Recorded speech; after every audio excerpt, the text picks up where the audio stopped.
Salut les vapotos, Till de Hardvap de retour aujourd'hui pour une vidéo un petit peu différente de ce que je fais d'habitude. Une vidéo surprise parce qu'elle n'était pas prévue au programme. Ne vous inquiétez pas, en fin de semaine on aura toujours la revue de la Snowwolf Mini. Mais voilà, j'ai précipité un petit peu les choses. Je vous avais annoncé lors de mon vlog que j'avais des idées qui me traînaient dans la tête. Voilà, dont une que j'ai depuis un petit bout de temps. Et Fabrice49 m'a laissé un commentaire dans mon dernier vlog. Et du coup, voilà, ça a précipité un petit peu les choses. C'est un script que j'avais déjà écrit. C'est une nouvelle série de vidéos que j'ai nommée Mathémavap. Donc l'idée, c'est d'aborder la vape, mais d'un point de vue un peu plus mathématique. Donc voilà, vous allez voir. J'espère que ça va vous plaire en tous les cas. On se retrouve après le générique pour le premier épisode donc de Mathémavap sur le DAI. Allez, à tout de suite les vapotos.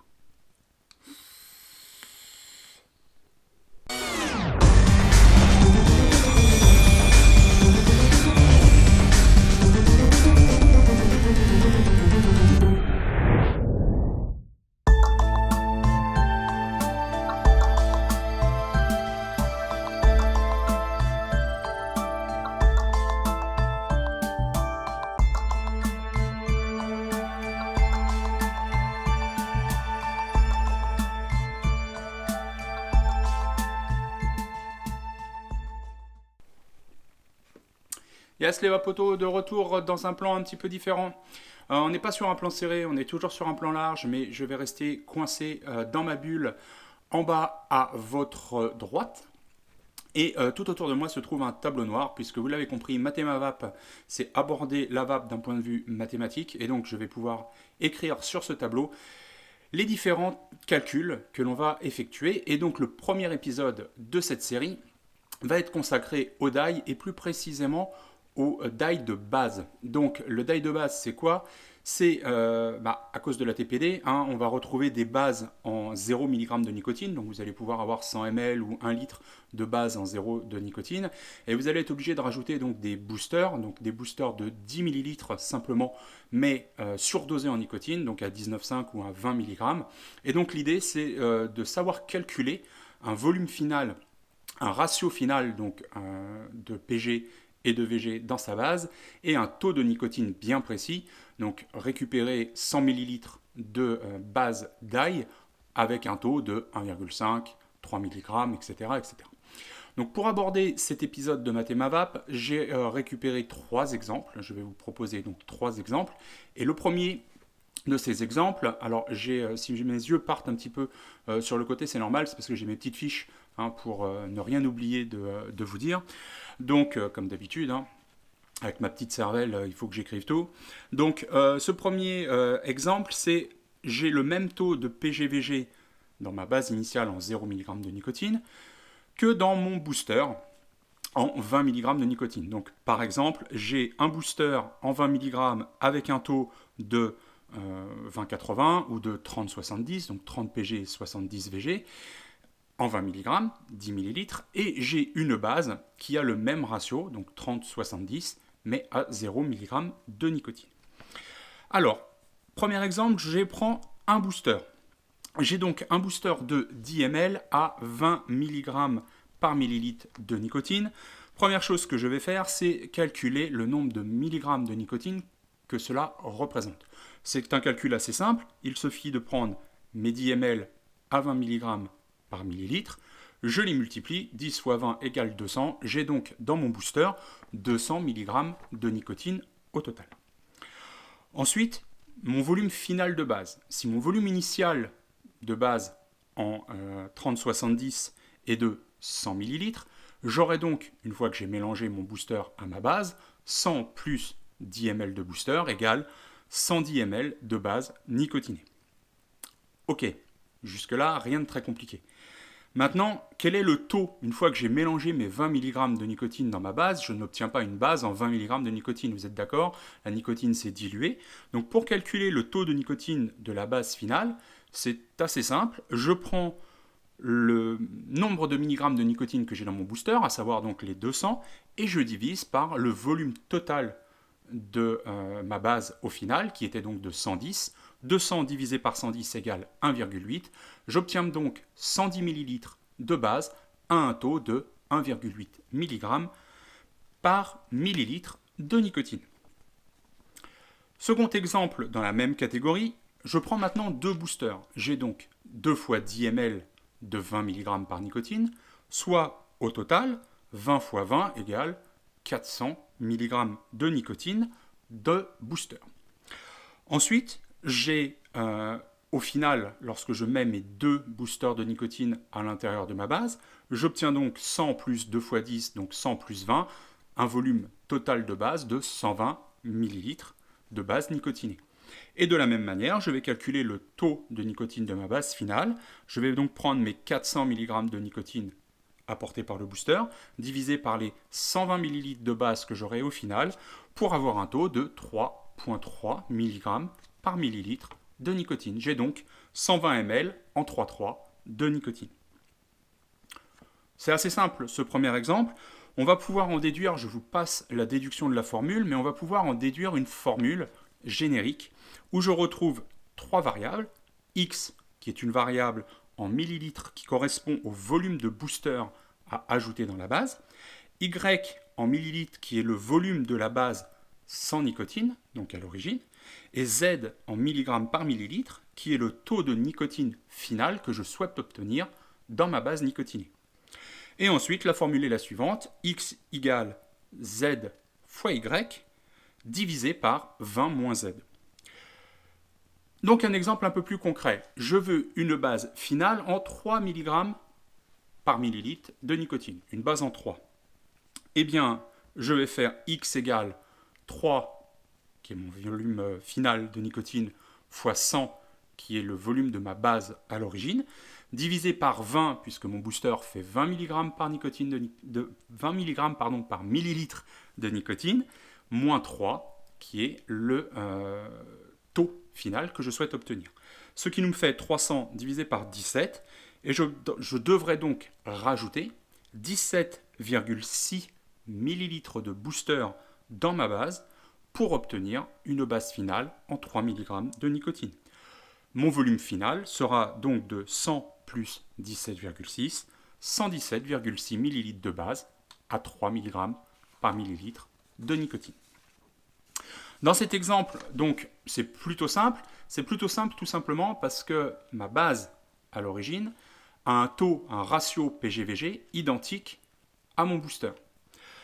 On peut noter que c'est assez simple d'avoir 100 ml à 3 mg de nicotine. Il suffirait de mettre 85 ml de base, 15 ml de booster à 20 mg par millilitre.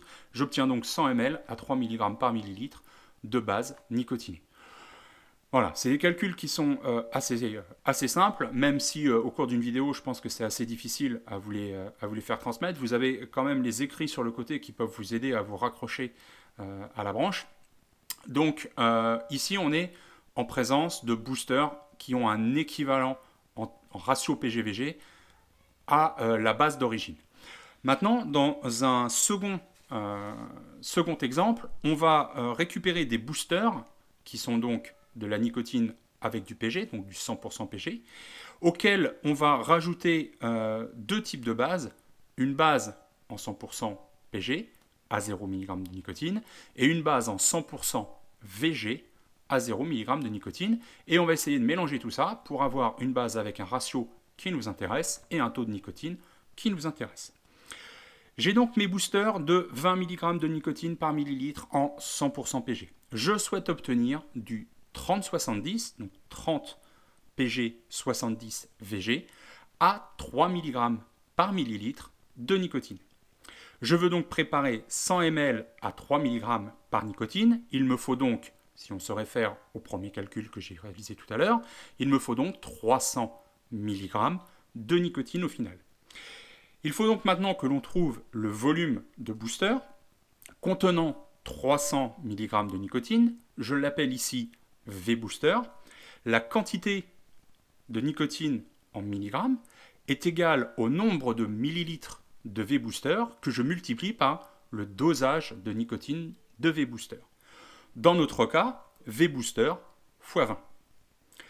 On veut V-booster fois 20 égale 300 mg. Donc V-booster égale 300 divisé par 20, soit 15 ml. Dans 100 ml de 30-70, il y a, vous êtes d'accord avec moi, 30% de PG, 70% de VG. J'ai simplement à faire le complément. Le complément est de 30 moins 15 égale 15 ml de PG à rajouter à mes 15 ml de booster et 70 ml de VG à 0% de nicotine à rajouter au mélange précédent. J'obtiens donc au final un ratio de 30-70, 30 PG, 70 VG à 3 mg par millilitre de nicotine. C'est ce deuxième cas le plus facile à réaliser.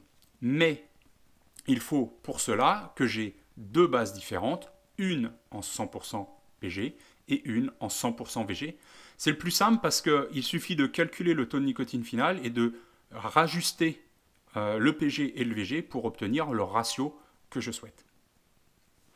Voilà, j'espère que j'étais assez clair sur ce deuxième exemple. Pour le troisième exemple, ça va se compliquer un petit peu plus. J'ai des boosters toujours de 10 ml en 100% PG, mais maintenant j'ai une base qui est fixe. Je vais avoir par exemple une base en 30-70 de 100 ml, en 100 ml à 0 mg de nicotine. J'ai donc un booster de 10 ml en 100% PG et je rajoute mon booster de 10 ml à mes 100 ml de base. J'obtiens donc 40 ml de PG, 70 ml de VG. Une simple règle de 3 pour obtenir mon ratio final. 110 ml final égale 100% de ma base nicotinée. Donc 40 ml de PG représente 36% de PG et 70 ml de VG représente 64% de VG. Ma nicotine a été diluée pendant cette opération. Je me réfère donc à la première formule, celle que je vous ai montrée au tout début, pour obtenir le nouveau taux, soit 10 ml à 20 mg par millilitre égale 200 mg de nicotine, 100 ml plus 10 ml de booster égale 110 ml de base nicotinée. Le taux de nicotine de la base finale est de 200 divisé par 110, soit 1,8 mg par millilitre. Donc au final, si je mélange cette base en 30-70 avec un booster, j'obtiens 110 ml à 1,8 mg par millilitre de nicotine. Je prends un deuxième exemple pour être sûr que tout le monde ait bien compris. Je prends une base de 100 ml, toujours, mais avec un ratio un petit peu différent, 20 de PG, donc 20 ml de PG, et 80 de VG, donc 80 ml de VG. Je rajoute à ça un booster de 10 ml à 20 mg par millilitre. J'obtiens donc, je rajoute deux boosters, de 20 mg par millilitre de nicotine. J'obtiens donc 40 ml de PG et toujours 80 ml de VG. Une simple règle de 3, encore une fois, pour obtenir mon ratio final. 120 ml représente 100% de mon volume, donc 40 ml représente 33% de mon volume et 80 ml représente 67% de mon volume. J'aurai donc une base finale en 33,67. Ma nicotine qui a été diluée pendant cette opération, donc je me réfère encore une fois à la première formule pour obtenir le nouveau taux de ma base finale, soit un booster à 20 mg par millilitre multiplié par 2, puisque je mets deux boosters au final, j'obtiens donc 400 mg de nicotine. 100 ml plus 20 ml de booster égale 120 ml de base finale. Le taux de nicotine de la base finale est donc de 400 divisé par 120 égale 3,3 mg par millilitre de nicotine. J'ai donc au final une base avec un ratio différent de l'original, mais un taux de milligrammes par millilitre d'environ les 3 que je cherche à avoir au début. Donc c'est pas simple parce qu'il va falloir calculer à chaque fois pour obtenir un ratio PG-VG qui correspond à peu près à ce que vous souhaitez et un taux de nicotine qui correspond également à ce que vous voulez. Donc vous pouvez vous amuser à faire ces calculs différemment. J'ai aussi répertorié les taux les plus courants dans un tableau. Donc dans ce tableau, vous allez retrouver comment ajuster une base déjà existante PG-VG à 0, je précise et j'insiste là-dessus, à 0 de nicotine, et le nombre de boosters, le nombre de millilitres de boosters qu'il faudra ajouter pour avoir des taux de à peu près 1,5, à peu près 3 et à peu près 6. Voilà, donc si vous ne voulez pas vous prendre la tête, vous pouvez vous référer à ce tableau que vous pourrez télécharger sur ma page Facebook, voire également dans les commentaires de la page YouTube. Si vous voulez vous amuser à faire les calculs, vous reprenez l'intégralité des calculs que j'ai détaillés donc, sur votre gauche et vous pourrez donc voir comment ça fonctionne. Allez, on se retrouve en plan un petit peu plus large pour débriefer sur ce premier épisode. Merci en tous les cas de m'avoir suivi et à tout de suite. Bien les vapotos, de nouveau, je reprends l'intégralité de l'écran avec ma tête pour conclure sur cette première vidéo, ce premier épisode de Mathémavap. J'espère que ça n'a pas été trop compliqué. Je pense pas, hein, ça reste assez simple. C'est généralement des règles de 3 et des divisions, donc c'est à la portée de tout le monde. En tous les cas, j'espère avoir été clair dans mes explications. C'est pas forcément simple dans une vidéo d'une quinzaine de minutes, parce que je voudrais pas non plus m'étendre trop et faire des vidéos d'1 ou 2 heures. Donc j'espère qu'en 15 minutes, j'ai été le plus clair possible. Ça vous permet aussi de voir un petit peu comment on calcule, et plutôt que bêtement récupérer dans un tableau et regarder, voilà, je veux ça, il faut faire ça. Voilà, là ça vous permet de voir aussi comment on obtient ces différents ratios, comment on obtient ces différents taux de nicotine. J'espère en tous les cas que ça vous a plu, que regarder cette vidéo en tous les cas vous a plu autant que le plaisir que j'ai eu à la faire. C'est tout pour aujourd'hui, c'est tout pour ce premier épisode de Mathémavap. Dans d'autres épisodes, j'aborderai différents sujets. J'aborderai sans doute le contrôle de température à un moment donné. Donc comment ça fonctionne le contrôle de température. Ça fera sans doute l'objet du deuxième épisode de Mathémavap. Alors ne vous inquiétez pas, hein, je ne vais pas faire des épisodes de Mathémavap toutes les semaines. Voilà, ce sera des épisodes qui seront assez espacés dans le temps. Mais voilà, je trouve que ce format est assez intéressant. Sur ce, je vais vous souhaiter une bonne journée ou une bonne soirée en fonction de l'heure à laquelle vous avez regardé cette vidéo. Et j'espère en tous les cas que vous n'aurez pas besoin de trop d'aspirine suite à ce visionnage. Mais je vous souhaite à tous une très bonne vape et surtout, on n'oublie pas... Le tabac, c'est à vous, on en viendra tous à bout.